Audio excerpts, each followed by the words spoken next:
It is time for the weekly rant where Will and I will go through some of the latest news and basically whatever the hell else we want to in crypto. Will, how are you, mate? Good, Simon. I found a really cool Reddit post the other day, and credit to Reddit for collecting all of these really cool responses from different people.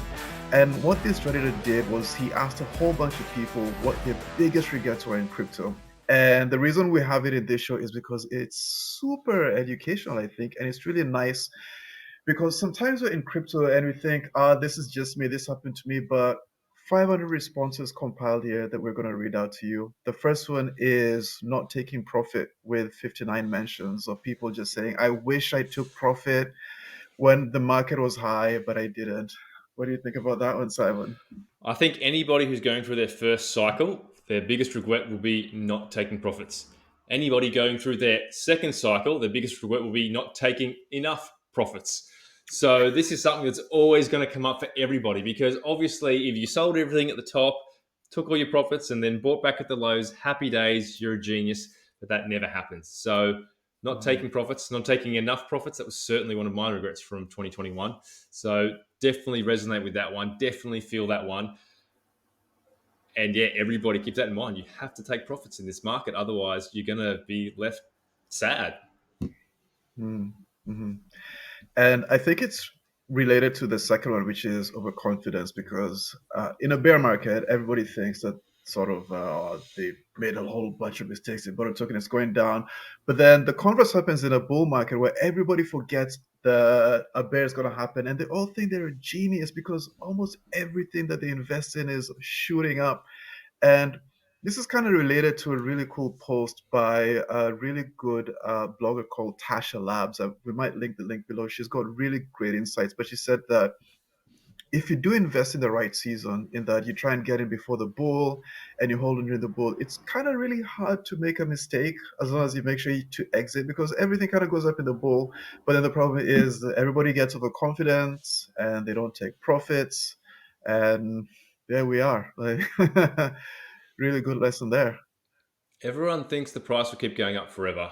You know, once the party's going and prices are going crazy, no one wants the party to stop. And so that always takes a hold of your emotions. So just like people are probably feeling the down emotions of being in a bear, probably feeling the down emotions of holding coins that have just, lost all their value. The opposite effect is going to occur when your token is skyrocketing price and you are sitting there looking at your phone, doing the sums of how much money you've made. That's greed coming to in place. That's your overconfidence thinking it's always going to keep going up. So, really big issue when we're in, really crazy season of the bull market. I'm still guilty of that. I definitely still sit there and think price is going to keep going up. I don't want the party to stop. So, you need some strategies behind it to really help you stop being greedy, I guess. Mm, yep. But then the strategies usually go out the window. And related to the next one is that investing in shitcoins, I've been guilty of this. I know not to buy shitcoins, and not so much today, but in the past, I've definitely been caught up in the excitement, and I've heard of some new token. And being at work, I go, holy moly, I don't have time to read this damn white paper. This token is shooting up to the moon. Off I go, get home, and buy up this token, only to realize maybe a week later, maybe even 2 days later, that I was investing in a shitcoin. The good old buyer's regret. Yeah, look, this is Yeah. where having some rules in place would probably help you. And especially when things are going a little bit crazy, that's when people start to go further out the risk curve. If you've started making some good money on Bitcoin, Ethereum, you've seen your portfolio double or triple or something like that, you start thinking you're a genius, you start thinking you're really clever, you start taking more risk and you're willing to, you know, go down the path of low market cap shitcoin without doing the proper research because again you kind of think you're a genius. So hard to stop this when your emotions are in drive, Mm, but the best thing is to have rules around it. Make sure you only have a certain amount that you put into these kind of things. Very much so have targets when you're getting out of it. Try mm, and avoid them as best you can. Do a bit more research into it to have a bit more confidence, have a bit of conviction in the project before jumping in. And I think the best bit of advice I've got when it comes to buy buyer's regret is if you think about buying something, sleep on it. And then if the next mm. morning you still feel like it, then okay, go and gamble. 100%, because that rule actually prevents people from making rash judgments. And the thing is, crypto does feel like an emergency sometimes, but when you really, I think about it, and when I look back at all of my previous purchases, the ones that have done really well are the ones that I actually slept on it and thought about it, did my research. And it's kind of related to the next point where a lot of the regrets come from listening to hype and influencers. When you go to YouTube, there's all of these guys who pump the next thing, and it's always 100x and 1000x. Here's the next 1000x coin, and da da da da. You've got to go get it now. And these guys are paid by people to do this, or they're bag holders and just want to offload. And it looks like it affects a lot of people. And it's I guess the top five and biggest regrets is listening to these 100 and 1000x influencers out there. Yeah, I think it's just carefully choose who you listen to, because everyone knows to a degree that it's do your own research at your own risk kind of stuff, but people don't necessarily live by that per se. They build up a level of trust with someone and they take action based off that trust. And there's even an element where I am worried about what you and I talk about, Will, because we build up a level of trust with people, and people very well may go and buy without doing any research based off what we talk about. And it's something that always kind of worries me in general, Mm, and always, I guess, makes me concerned, or maybe articulate really carefully what projects I want to talk about and how I want to talk about them. So mm, I guess that's my personal view of it, is that yes, I am in this path of influencing people. So it's something I've got to be careful of. But for the listener, I guess choose carefully who you listen to. Choose based off, I guess, a bit more influence, someone that you actually believe and trust. I think everyone knows when someone's really just hyping something and chilling something. So mm, use your judgment, use your gut, and really understand who you're listening to. And again, sleep on it. mm. And it actually does come to the next one. You said use your gut, and this one is a lot of regrets come from ignoring red flags and initial instincts. And that's the thing, in that a lot of the times when something seems too good to be true, there's usually a gut feeling that says, I'm not sure whether I should do this, or in the least, I'm not sure if I should put this much into it. I can totally understand putting in $100, $200 in some project that you haven't really done a lot of research in. You park a little bit of money in there in the meanwhile so you can do your research. And it's incentive to actually research. $10,000 into a non-research project, usually the alarm bells of most humans would just be like ringing. Should I be mortgaging the house on this new thing that I haven't looked into? And it's a sign. It doesn't matter whether you're even in Ethereum or Bitcoin. If you're not feeling comfortable, take that money out and just listen to your instincts, and that way you can sleep better. Yeah, there's so many projects out there. So if there's something that hits a red flag for you, why take the risk? Go look at another project. There's just so many opportunities out there that if you've got the time to research some of these things like that, I know not everyone has the time, and that makes it hard, and people get just, I guess, caught up in the hype. But if you've got the time and you find a red flag, move on to the next one, because there's no point in Mm. taking that risk. It's not going to help your emotions. It's not going to help you sleep well at night. So just don't take the risk.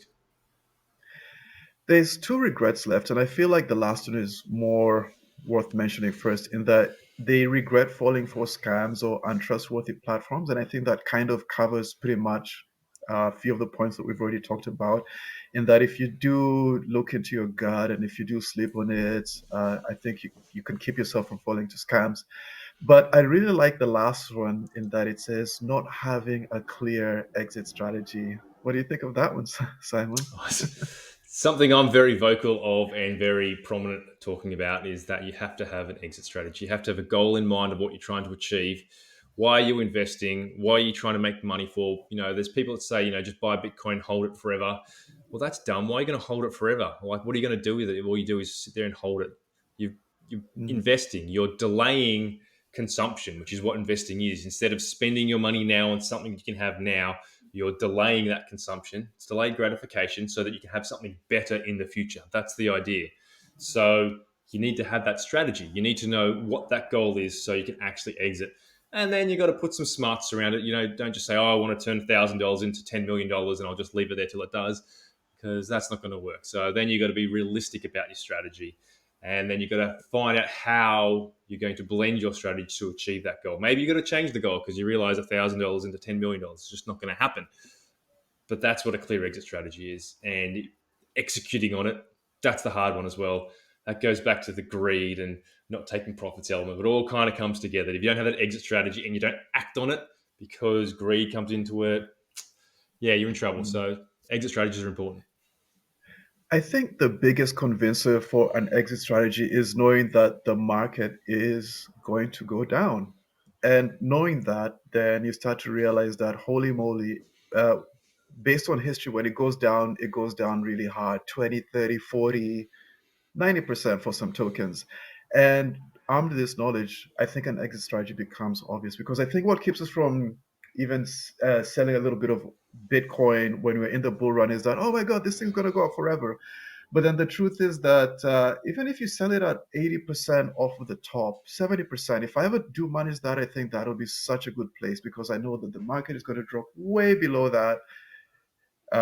If history is anything to go by, I know past doesn't always predict the future, but history rhymes. And so this is what gets me to exit towards the mid and towards the end of a bear. That's when I exit. And I think just knowing it's going to go down, it's the biggest reason for me to exit. Yeah. Unfortunately, most people only learn that they need this when they've held into the bear and watched their portfolio go down. So I would love people to listen and just try and take that on board, as hard as it is, that you have to sell at some point because you don't want to wait for another 4 or 5 year cycle, and the cycles may not be as big next time, and all that kind of stuff comes into it. You have to sell, otherwise, it's a lot of pain. Mm. Alrighty, well, that was inspiring. I like that. But let's move on to some news items now. And so SEC going out and finding some people. I don't know who Soldier Boy is, mate, but you tell us about him and why is he being fined by the SEC? Soldier Boy is a rapper. He's got some decent tracks out there, and he's got a huge following. And I guess it's the SEC's job, or to find. I think they just go after everybody at this point. But in this case, they might have been justified in doing it. And so Soldier Boy went and promoted BTT, BitTorrent, and Tron token. And I'm not sure how long ago that was, but he did promote it to his Twitter followers. His Twitter followers got into it. And now the SC is mad at him and they've decided to come after him and fine him. So sorry about that, Soldier Boy, but I guess you should have looked at talk to your lawyers before promoting these tokens. Yeah, and look, we certainly don't know the laws around this, and I certainly have no concept of what you must and must not disclose when it comes to what you're promoting. But I Mm, don't know.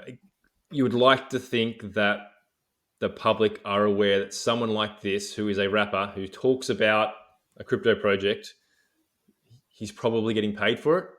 You would think mm, that, but again, it comes back to trust. He's got people that really like him and really trust him, and so they just get on board with him because they've built up this huge level of trust in this person. And that's what an influencer is, isn't it? That's exactly what there is. They build trust and people follow them because of that. yeah. I don't know what's right or wrong in here. I'm not a lawyer. I Yeah. don't like Tron or BitTorrent as tokens. My personal And point. yeah, no, that makes a lot of sense. And it does seem to be a trend in that these projects are realizing that, holy moly, they've started to exhaust the current DJs that are out there and they go, wow, there's so many people out there who just need an influencer and an interface for them to get in and spend their money. And last time we talked about, I think it was a tennis player and a basketball player, Shaq as well, who'd been fined for this for shillings, different tokens, FTX, I think it was. And these guys have realized that they can get to more people using influencers. So I think there do needs to be some kind of rules there, in that these influencers are not talking to crypto savvy people. They might just be telling them, hey, get this thing, it's going to make me rich. Being an influencer is there with his bling and his gold and his car, and it's almost implies that all you have to do is pick up some Tron, and you're gonna live my lifestyle. So I guess I kind of do understand how those rules come in, and I'm going to expect to see a lot more because there's somebody who's probably being paid right now to shield something, and it happens in levels. Soldier Boy is way up there, so is Shark, but there's people who with the 1000x uh, channels who are being paid to shield tokens right now as we speak, probably. Yeah, well, remember Matt Damon was promoting crypto.com. He was in that huge advertising campaign of it. So I don't know where the rules lie and what the deal is, but I just put it back to the buyer beware, do some research. Don't just trust someone on any social media who's telling you what to buy. Mm. All right, let's move on. So Shiba Inu, the meme token, the developers of that are trying to be more than a meme coin. They're trying to do things, and they've actually launched their layer two network on Ethereum called Shiba Narium, I believe, is what they've named it, which is kind of I guess, a funny name. But maybe they're not as competent as everyone thinks because they've actually lost $1.7 million worth of ETH when they were trying to bridge to their new layer two. So the guys who you think should be fairly capable at it have actually managed to go and lose $1.7 million worth of ETH bridging to their layer two. So why are they doing a layer two is probably something to talk about. Uh, Basically, they are trying to get their large community, because they are a large community, to get involved in more things. So they're trying to add value to the Shibu token by creating a layer two and creating a DeFi ecosystem, an NFT ecosystem. So basically, they're just going into competition with all the other layer twos out there, but they're bringing their large community to it. Maybe they'll win. I don't really know. When you've got that big of a community, you can probably do that. I guess they're stepping away from being Dogecoin because Dogecoin is the completed product. It is just trying to be money in itself. It's its own blockchain. It's doing its own thing. Shiba Inu has decided, well, we're going to be more than just a meme coin on Ethereum network. We're going to be a meme coin that does a few extra things on a layer two. What are your thoughts? Credit to these guys for starting a layer two and finding a new use for a meme coin because, like you said, Doge has been around for a while and it's done a couple of hijinks like sponsoring NASCAR and I think things in space. So credit to them for being able to advertise themselves. But then the problem with Dogecoin is that in the end, it just becomes another currency out of many. So really cool thing that SHIB, originally being a meme coin, are going after their own layer two now, depending on how they build it, if they make it interesting enough, and if they've got a community. Well, if the community is big enough, what's to stop Uniswap and Aave and other projects from building on top of Shibarium? So credit to them, and I'm a big fan of Shib. I'm sorry that they lost $1.7 million. I hope that's a lesson to everybody. Uh, I don't know what to say about that loss. I wish them well, and but it's nice seeing meme coins become other things. In the previous show, we were talking about the bag. That's another really cool project that is meming itself into existence by actually creating value and doing really cool things. Yeah, and speaking of layer twos, and I guess the community that can drive it. So we've talked about it before. Coinbase launched its layer two called Base. So they are getting a lot of price action, not price action. They are getting a lot of total value locked. There's a lot of DeFi moving into space. They've gone up to 160 million total value locked on Base. So that's really climbing up the ranks of the layer twos. It's got trust. It's got the Coinbase brand behind it. So that brings a whole bunch of people thinking this is a safe ecosystem to work in.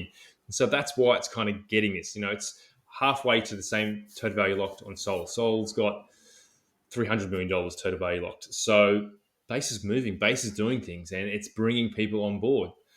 I think it's really exciting to see. And when you bring those 100 million users of Coinbase into this DeFi Mm. ecosystem, of course it's going to accrue value there. Of course it's going to have eyes on it. It's why the Uniswaps have launched on there so quickly. I wouldn't be surprised if Aave, if I looked at it's probably Aave is probably considering going on there now. They might already be on there. I don't really know. Things happen so quickly in crypto. But there's definitely some network effects there because of a trusted brand and a big community to help drive that layer too.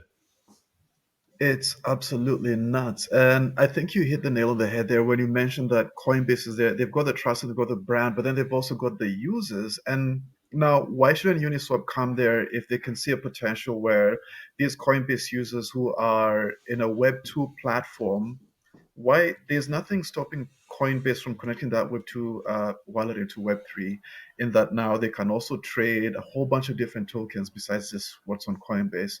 But on top of that, even lend and borrow. If Uniswap is looking at this, they're probably thinking that could be a pretty big market.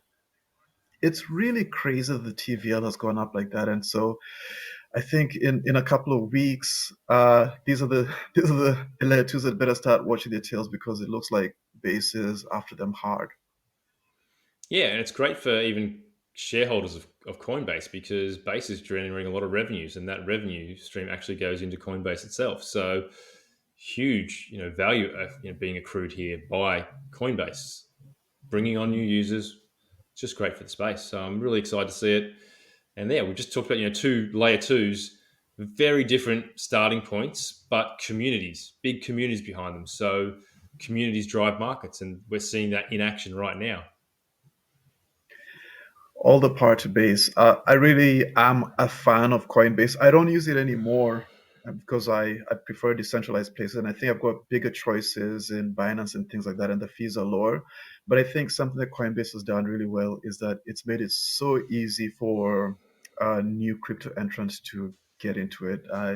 Binance was really confusing when I first tried to use it, but Coinbase super easy. Put it in your phone and then just buy Ethereum or Bitcoin. Super easy. So huge credit to Coinbase. Yeah, absolutely. So finally, let's move on to the price action. And this is the first time in I feel about 2 months where we're actually saying the price has done something. It's gone down. We've had we've had very stable prices for I feel about 2 months now, where Bitcoin was just sitting around that $30,000 mark. Ethereum was sitting around just under about the $1,900 mark, but we've seen some movements down. So Bitcoin at the time of this recording is down 9%. Ethereum's down 8% in the week. So definitely a downward trend. I guess, are we shocked by this? Is this something you were expecting, Will? Not shocked at all. So there's really nice seasonal indicators out there that not a lot of people look at, and we've said this a couple of times in that Bitcoin and other tokens and other instruments, gold, everything will behave in a certain seasonal way because money flows in certain ways depending on the season. For example, Christmas, there's a lot of travel that might push up the price of oil, and that might affect something. So everything does happen seasonally, and whether you're in a bear or a bull, you will still get a seasonal uptrend or downtrend. And looking at these indicators right now, first of all, there's a massive red candle that's really, really all the way down. That's a little bit discouraging if you're expecting it to go up, but I think we're expecting it to go slightly downwards. And the thing is, it's more bearish that is expected in this season. But then I think what we can expect is to be a fairly bearish market into mid-September, after which you start to see like a decent price rise again. I think it's quite funny to see how quickly sentiment shifts in general. Like most people were very bullish. You and I are bullish, but we keep it with a caveat in that we are still ranging here, and it's not breaking out season. It's not going crazy. We've always said that we could easily go back down and retest some lower prices. Definitely not anywhere near the lows. But the sentiment I've seen on crypto Twitter and in general is that, oh my God, new all time lows coming, going back to 15,000. So it's very funny to see how quickly people turn bearish all of a sudden. Mhm. I think this is just normal ups and downs of the market. We know it's a volatile market. I'm not worried about this price decline. Could it go further? Yeah, of course it can. Could it go back to 15,000 Bitcoin? Maybe, but I still see it unlikely.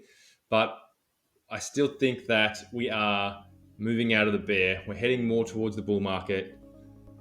So it's just a good time to still be making your positions. So stop worrying so much about these weekly price changes. Stop thinking it's up only. Prices do fluctuate. All I know is that at some point when that bull hits, my buying is going to cease. So every time that I see a dip that tells me that we're not fully in the bull yet, I go, "This is great. That means I can uh, basically get into my position a little bit more." But at some point, my buying will be done, and I'm going to start thinking about actually exiting the market when everyone else is getting excited about the price going up. I'm going to start getting excited about actually taking profits.